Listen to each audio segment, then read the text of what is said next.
Certamente você acompanhou o noticiário dos últimos dias e viu que o Oriente Médio voltou a ser assunto. Mais especificamente, o que se viu foi uma escalada de tensões e violência envolvendo o histórico, complexo e de dificílima resolução conflito árabe-israelense. E se você quer saber um pouco mais sobre o contexto, o que é que está acontecendo e quais devem ser os próximos passos desse conflito, fica aqui que eu vou te explicar. E, em primeiro lugar, eu queria começar te pedindo desculpas pela impossibilidade de, num vídeo como esse, curto, de alguns minutos, dar conta de todos os detalhes, as nuances e fatos muito relevantes que ajudam a compreender a história e as características do conflito árabe-israelense. Porém, eu te prometo que eu vou me esforçar para tentar sintetizar ao máximo aquilo que envolve essa disputa por território entre árabes e judeus, e de antemão eu queria te pedir para ter muito cuidado para não tentar fazer uma análise maniqueísta da realidade. Ou seja, não tenta procurar o mocinho, o vilão, quem está certo, quem está errado, porque a realidade é muito mais complexa do que isso. Meu nome é Leandro, eu sou professor de Geografia e eu vou apresentar algumas perguntas e algumas possibilidades de resposta para essas perguntas para que você possa ter uma noção ampla daquilo que está acontecendo no Oriente Médio agora.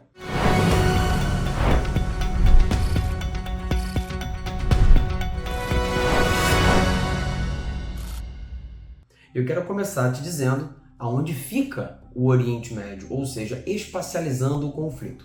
O Oriente Médio é uma região situada na Ásia e, mais especificamente, numa área que fica entre a Ásia, a África e a Europa. Por isso mesmo, ela é considerada uma região geoestratégica. Lá estão situados diversos países, alguns muito grandes, como a Arábia Saudita e o Irã, e outros muito pequenos, como o Líbano e Israel. E é exatamente no território de Israel que o conflito do momento estourou. Um conflito envolvendo dois povos diferentes. Um povo de origem hebraica, os judeus, e um povo árabe, os palestinos. Os palestinos árabes são, em sua grande maioria, praticantes do islamismo, ou seja, são muçulmanos. Já a maior parte dos judeus são praticantes do judaísmo. Logo, dá para perceber que existem dois povos diferentes, praticantes de religiões distintas. E além disso, é importante que você entenda que há outros dois personagens centrais nesse conflito que estourou recentemente. Um grupo conhecido como Hamas, do qual vamos falar em breve, e o Estado de Israel, que é chefiado por um governo do primeiro-ministro Benjamin Netanyahu. É importante que você entenda também que o Estado de Israel, ou seja, o país conhecido como Israel, está situado geograficamente numa área que já foi ocupada por vários povos diferentes ao longo da história, que já foi dominada por muitos impérios e que é considerada sagrada tanto para os praticantes do judaísmo quanto para os praticantes do islamismo, além de também ter uma série de espaços sagrados para os praticantes do cristianismo. Por isso mesmo, é inegável que a disputa territorial sobre a área de Israel, onde estão os territórios palestinos, envolve uma questão étnica, já que há dois povos querendo o mesmo espaço, mas também um componente religioso, já que muitos dos lugares são sagrados para diversas religiosidades monoteístas. Mas talvez você esteja se perguntando, depois de muitas reportagens sobre o assunto, quais seriam de fato as origens desse conflito. E não é algo simples de compreender, porque na verdade é possível contar essa história a partir de diferentes recortes históricos, alguns mais recentes, outros mais antigos e alguns até mesmo milenares. Isso porque esse local, hoje chamado de Israel, já foi conhecido como Palestina anteriormente e, ainda antes, já foi o espaço onde existiu um local chamado de Judéia. A Judéia já foi habitada ao longo do tempo por muitos povos diferentes, dentre eles os hebreus, também conhecidos como judeus. E é por isso que eu vou te pedir licença para fazer uma digressão histórica e voltar ao ano 722 a.C., que foi o momento em que aconteceu a primeira diáspora judaica, ou melhor, em que ela começou a acontecer. Essa diáspora foi a primeira, porque houve uma outra, ocorrida por volta do ano 70 depois de Cristo. E o que significa isso? Significa que, há muito tempo atrás, os judeus, que eram um dos povos que habitavam aquele espaço, foram expulsos de sua terra, por razões diversas. A segunda diáspora, por exemplo, aconteceu em virtude do avanço do Império Romano sobre aquele território. A partir daí, os judeus expulsos, em meio a essa diáspora, se espalharam por outros lugares do Oriente Médio e vários outros lugares do mundo, construindo inclusive comunidades muito numerosas e importantes em vários países da Europa. É claro, eles nunca se tornaram maioria em nenhum país do mundo, sempre foram uma minoria. E por isso mesmo, acabaram sendo, em muitos lugares do planeta, vítimas de perseguição. Esse, aliás, é um outro ponto importante que eu preciso que você entenda para compreender o conflito atual, o antissemitismo. Isso porque, como eu disse, os judeus espalhados pelo mundo viviam em contextos muito diferentes, a depender do país em que você faça a análise. Em alguns, eles eram de fato vítimas de muita perseguição. Ou seja, o preconceito contra os judeus é algo histórico, e isso se torna um problema ainda mais grave, considerando o fato de que desde as diásporas eles nunca mais tiveram um território para chamar de seu, um espaço em que fossem maioria, muito menos um Estado-nação, um país que eles mesmos pudessem controlar. Ao mesmo tempo em que os judeus espalhados pelo mundo sofriam cada vez mais com o antissemitismo, a antiga região da Judéia, em que um dia eles haviam vivido, já tinha mudado de mãos muitas vezes. E um dos povos que ocupou aquele espaço, muito tempo depois das diásporas judaicas, foi o povo árabe.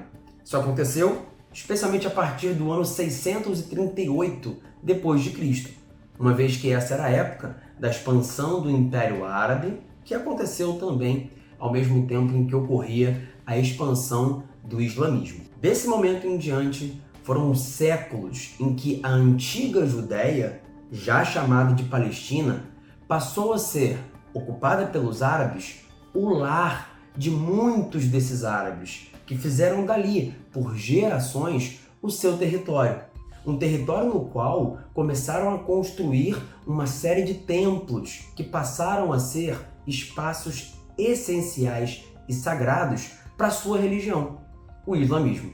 Ou seja, o local que um dia foi a Judéia, ocupado pelos judeus e sagrado para o judaísmo, posteriormente passou a ser sagrado também para os praticantes do islamismo, que por séculos habitaram aquele lugar, tiveram aquele espaço como seu lar e construíram ali uma nação, a nação palestina.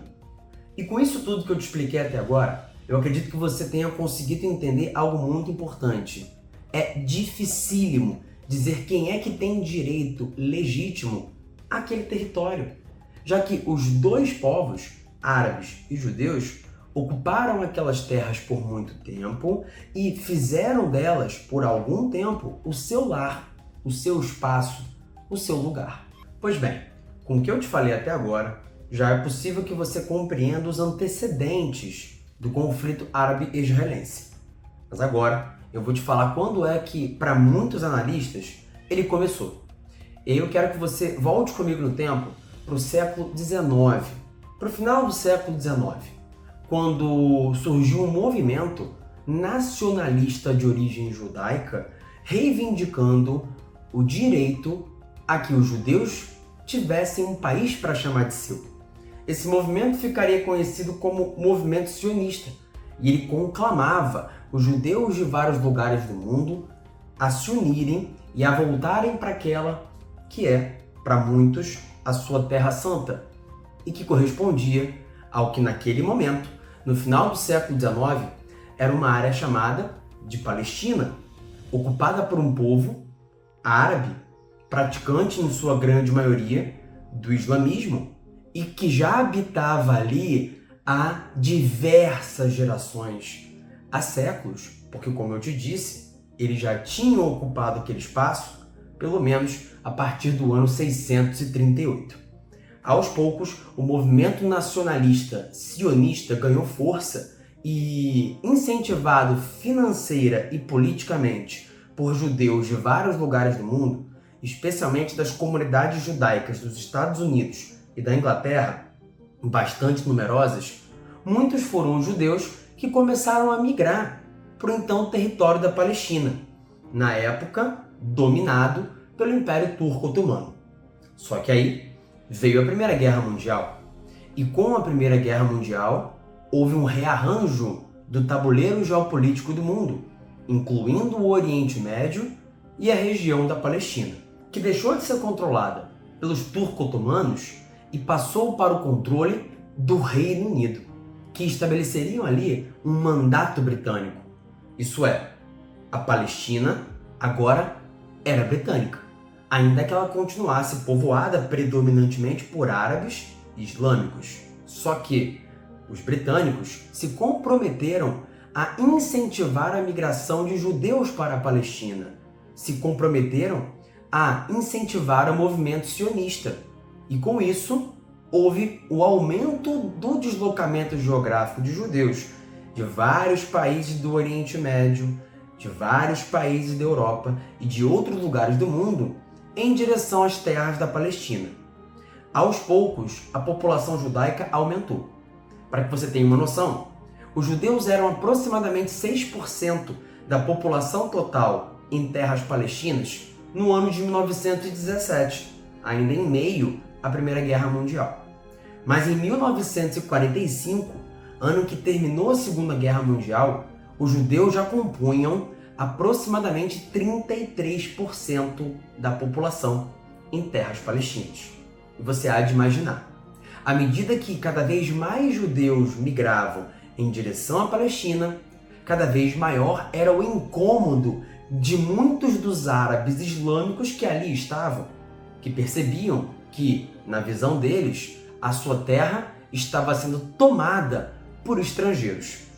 Logo, dá para dizer que os primeiros conflitos físicos, os enfrentamentos entre o povo árabe e o povo judeu aconteceram na Palestina na primeira metade do século XX, muito em função do movimento sionista, da migração de judeus para a Palestina e dos entreveros criados por essa mudança demográfica naquela região do Oriente Médio.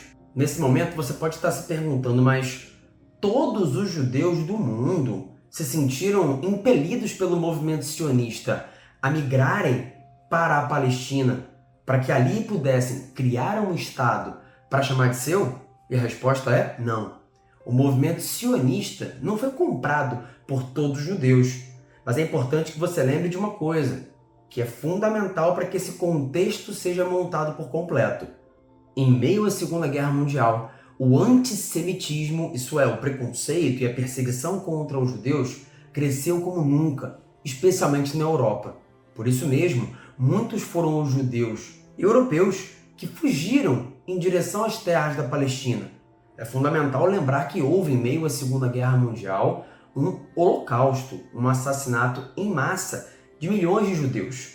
E isso acabou colaborando para esse grande êxodo, esse grande movimento migratório de judeus, muitos deles na condição praticamente de refugiados, que entenderam que era a hora de voltar para aquela que era a terra sagrada e defendida pelo movimento sionista como a terra para que fosse construído o Estado para os judeus. E o resultado é que, pós Segunda Guerra Mundial, em 1945, ano em que foi criada a Organização das Nações Unidas, o mundo entendia e a comunidade internacional entendia que era necessário resolver a questão dos judeus e resolver esse impasse que envolvia a disputa pelas terras da Palestina. Na época, a região da Palestina ainda era controlada pelos britânicos. E o que a ONU propôs em 1947 foi um plano de partilha. Nele, o território palestino seria dividido em dois, para que fosse feita a criação de dois países. Um, chamado de Israel, seria o país para os judeus. O outro, chamado de Palestina, seria o país para os árabes.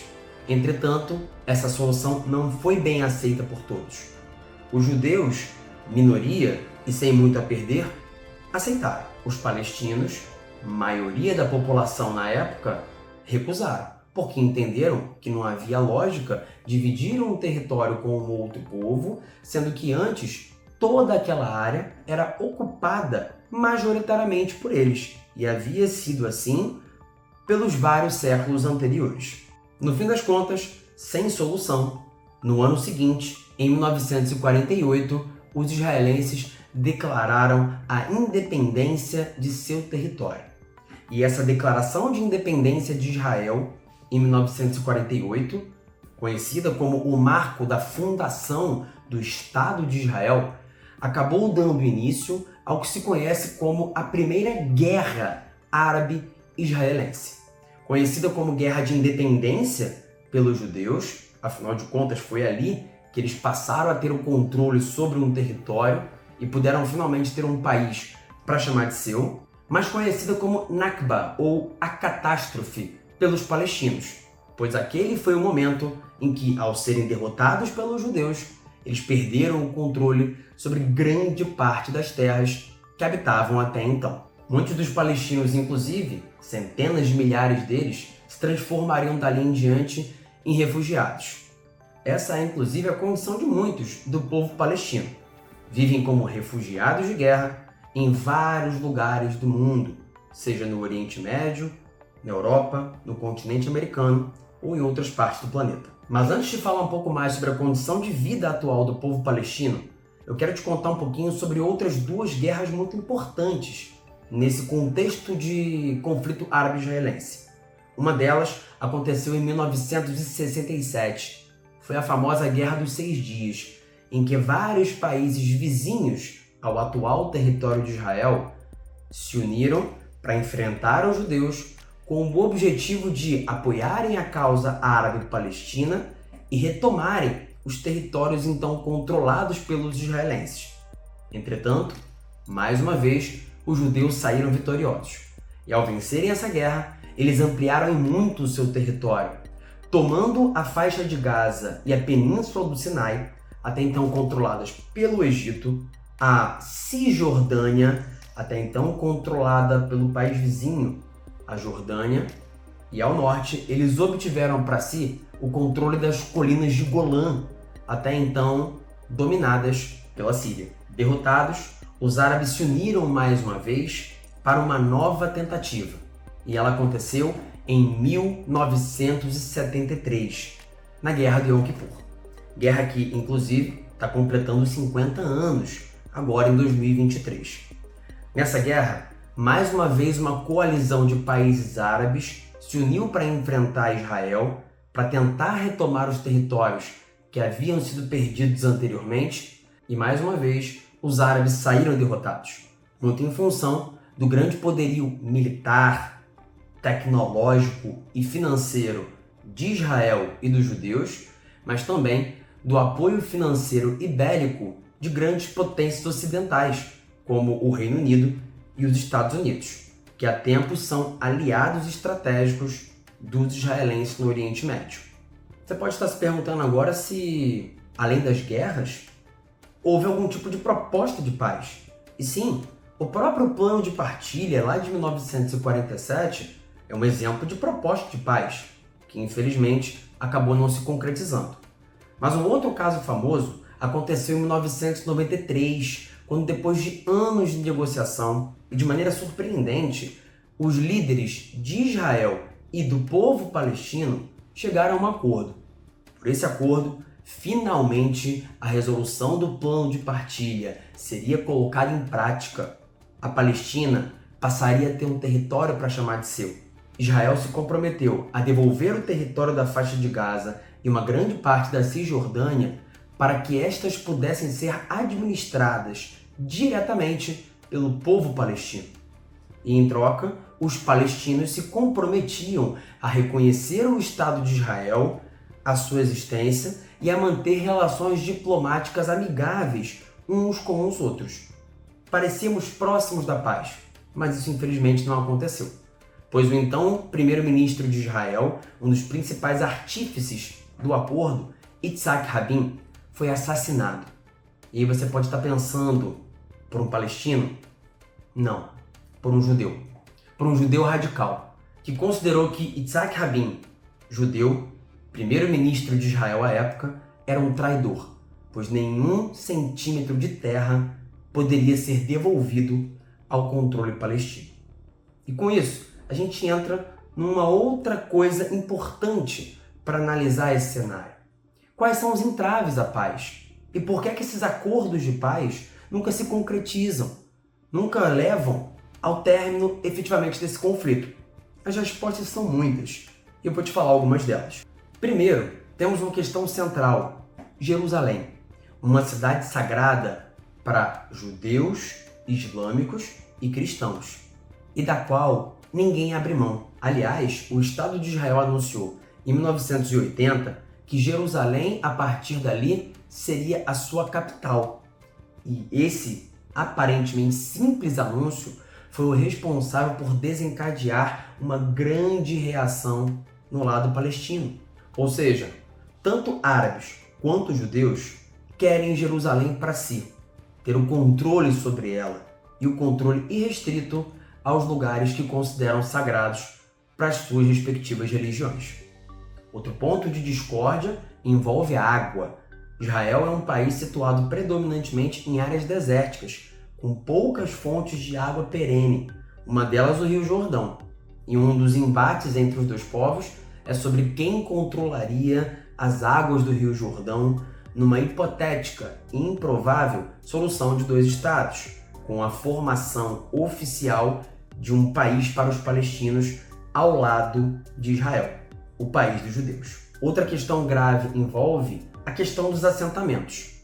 Há décadas, os governos de Israel têm efetuado a construção de habitações numa prática de assentamento de colonos judeus em áreas que deveriam, pela Resolução 242 da ONU de 1967, serem devolvidas aos povos palestinos. Os árabes alegam que o governo de Israel tem uma política de propositalmente ocupar esses espaços com os judeus para impedir a devolução posterior dessas terras. Enquanto isso, o Estado de Israel alega que apenas está ocupando um território que já está sob o seu controle e que eles possuem direito legítimo de fazer esse tipo de política. Mais um ponto fundamental envolve a questão dos refugiados. São milhões de refugiados palestinos espalhados pelo mundo que, em tese, poderiam voltar para o Oriente Médio e para a região de Israel caso houvesse ali a construção de um país chamado Palestina. E, sem dúvida, seria muito difícil comportar esses milhões de refugiados palestinos de volta numa hipotética Palestina, uma vez que as terras hoje ocupadas pelos árabes palestinos são muito menores do que as terras ocupadas pelos judeus israelenses. Para que você tenha uma noção, aproximadamente 78% das terras da antiga Palestina hoje são ocupadas por povos de origem judaica sob o controle de Israel. Já os palestinos habitam terras que configuram apenas 22% daquilo que um dia foi a antiga Palestina.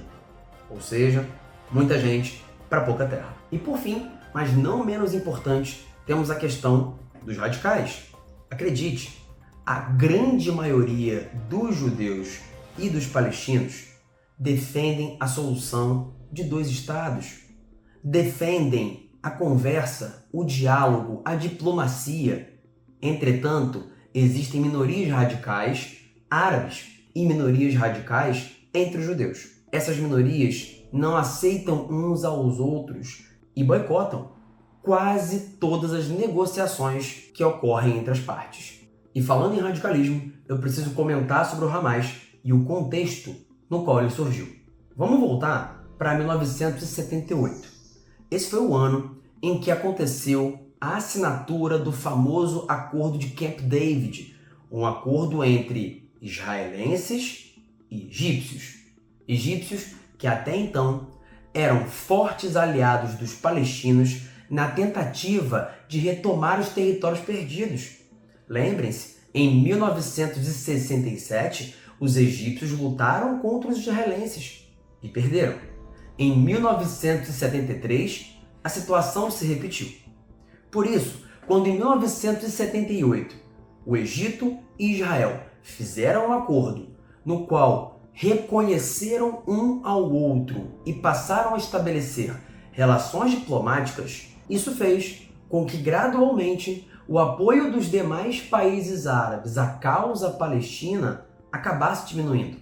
Isso é, não é que de uma hora para outra as relações entre os países árabes e Israel tenham se normalizado, mas poucos foram aqueles que se demonstraram, dali em diante, com interesse em continuar militarmente tentando enfrentar Israel.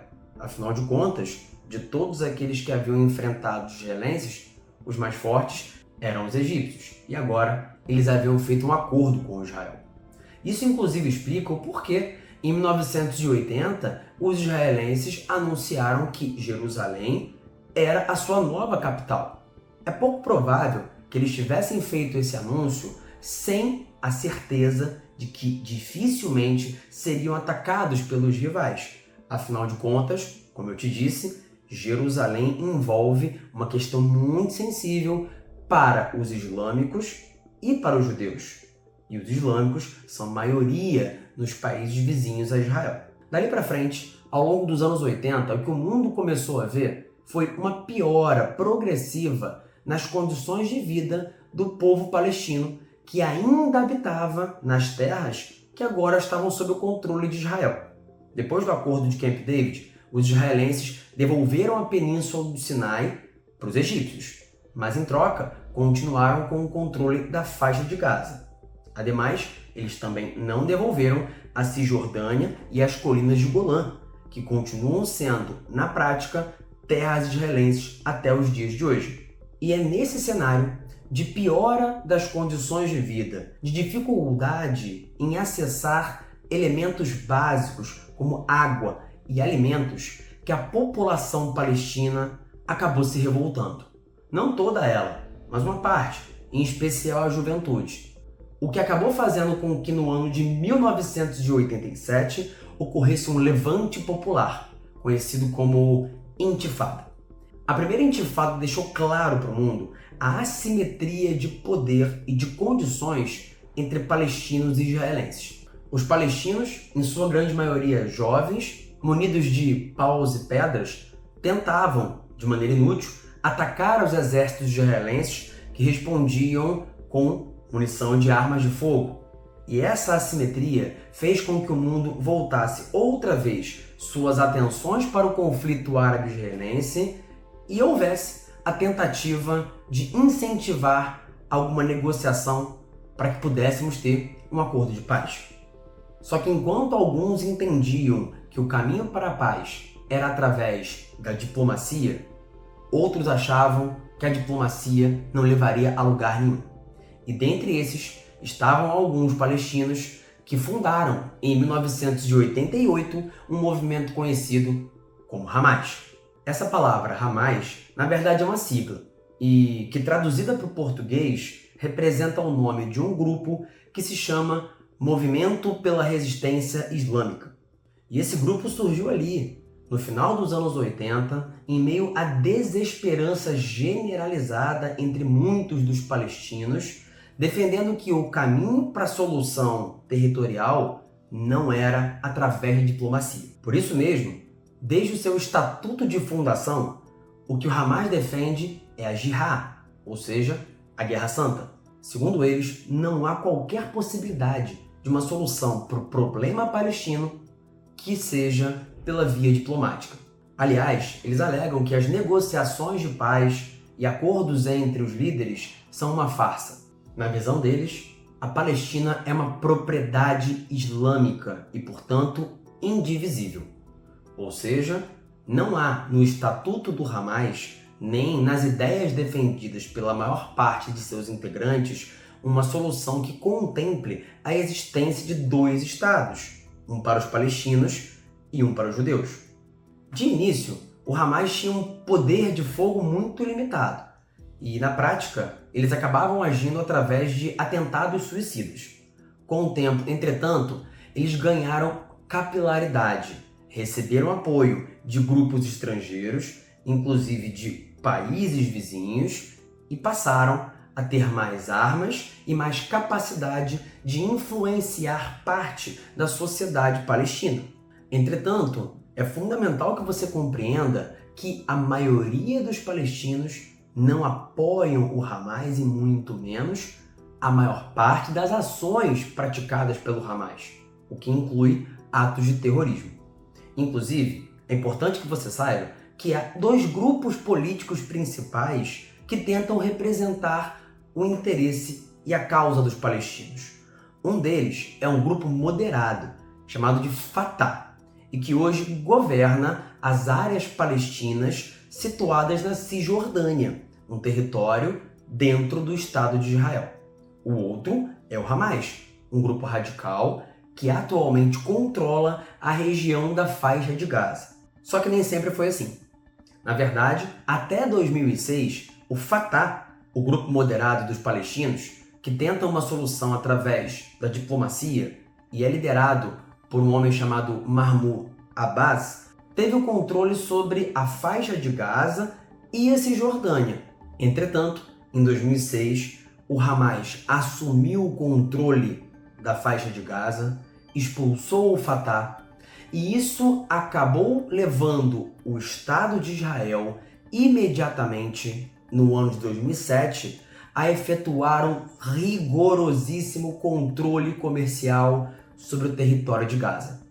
Na prática, Gaza há muitos anos sofre de um bloqueio comercial, o que faz com que eles não possuam quase nenhum grau de autonomia sobre comércio com outros territórios do mundo, sobre a entrada de alimentos, medicamentos, outros produtos e até mesmo a ajuda humanitária que é enviada por países para Gaza acaba ficando retida sob o controle de tropas israelenses que cercam aquela região e promovem um verdadeiro asfixiamento econômico dos moradores de Gaza. Aliás, muitos dos defensores da causa palestina criticam o Estado de Israel, afirmando que o governo israelense transformou Gaza em uma prisão a céu aberto, permanentemente cerceado, atacado e bombardeado pelas tropas de Israel. Enquanto isso, a população judaica que vive no Estado de Israel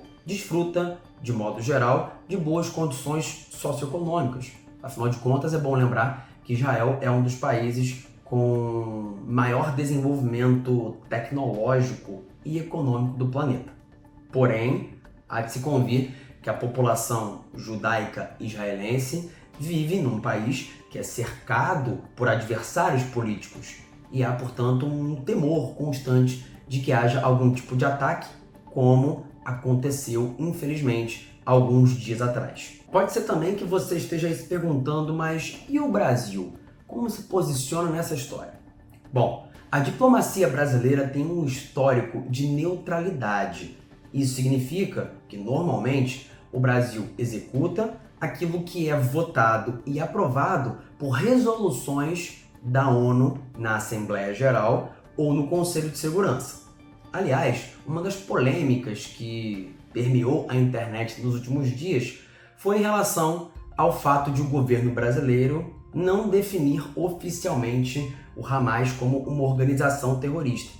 E isso ocorre tanto no governo atual como ocorreu no anterior, porque a posição diplomática do Brasil é essa, de só reconhecer como organização terrorista aquela ou aquelas que sejam assim reconhecidas de maneira unânime pela comunidade internacional, o que não acontece no caso do Hamas, já que há países como a Noruega, a Rússia e a China que não concordam com a definição do Hamas enquanto organização terrorista e acabam, inclusive, na prática, vetando qualquer tipo de resolução do tipo no Conselho de Segurança.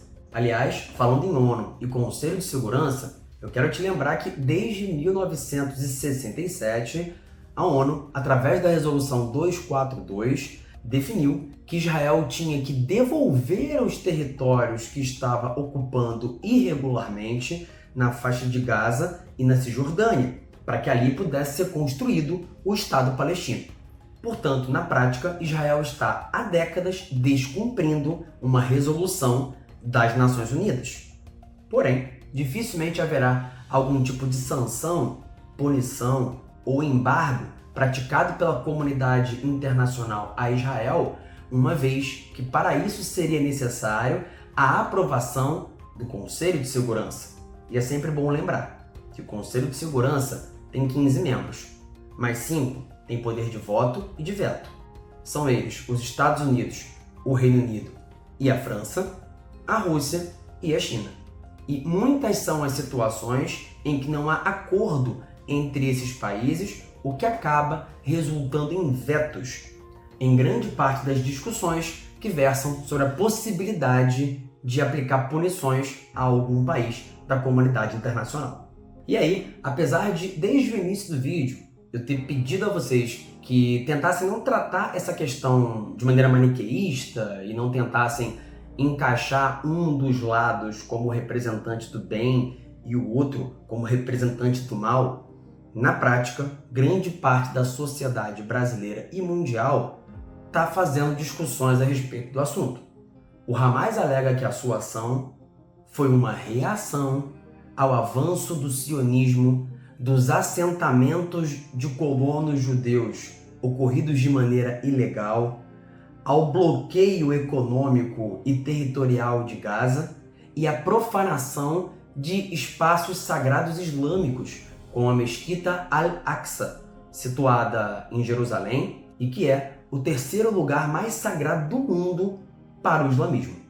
Portanto, o Hamas alega que o atentado que cometeu foi um ato de resistência. Enquanto isso, o governo de Israel alega que os bombardeios agora efetuados sobre a cidade de Gaza e a possível futura invasão terrestre são uma reação aos atos terroristas cometidos pelo Hamas. O governo alega que o Hamas quer a violência e que por isso mesmo usa escudos humanos palestinos, colocando suas bases militares ao lado ou dentro de hospitais e escolas.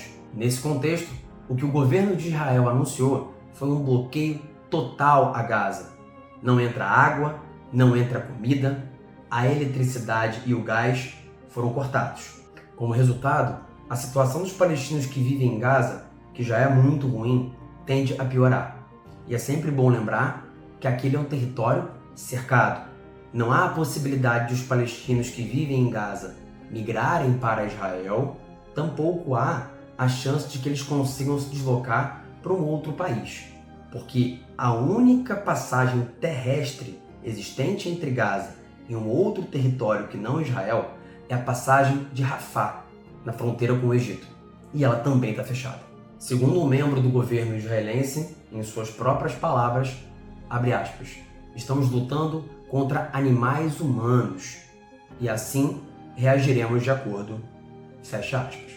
Portanto, o que aparentemente veremos nos próximos dias é uma tentativa por parte do governo de Israel de asfixiar por completo a cidade de Gaza para tentar, ao máximo, eliminar o poder bélico que hoje está sob o controle do Hamas.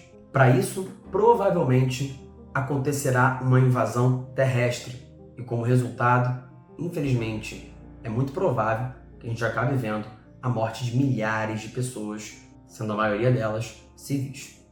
Ou seja, a gente torce pela paz, mas sem muita expectativa de que ela aconteça. É isso. Eu espero que você tenha gostado do vídeo, que ele tenha te ajudado a compreender um pouco dessa complexa situação territorial, étnica, religiosa, política e histórica envolvendo árabes e judeus.